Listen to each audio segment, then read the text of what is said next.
Zdravo i dobrodošli u Parkside radionicu. Moje ime je Filip. U današnjem Tool Talku ćemo detaljnije pogledati mlaznicu za pranje sa rezervoarom za vodu za tvoj usisivač za mokro i suvo čišćenje.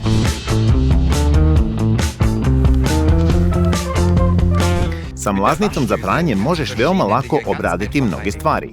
Na primjer, sedišta automobila, tepisi ili tapacirung mogu se očistiti bez velikog truda. Mlaznica ima 3 funkcije: prskanje, četkanje i usisavanje.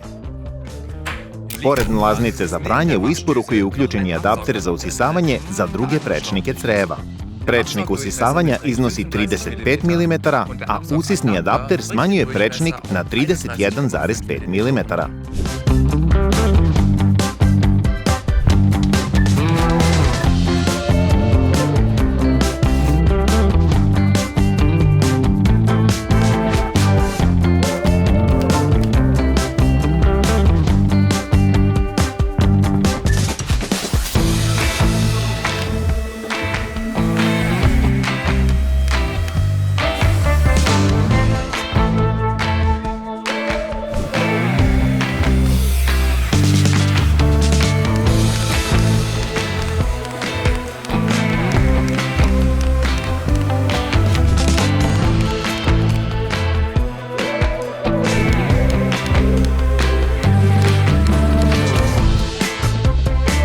Dakle, ovo izgleda mnogo bolje. Kao što vidiš, prskalica za pranje se može koristiti u mnogim oblastima. Piši slobodno u komentare zašto ćeš ih sledeći put koristiti.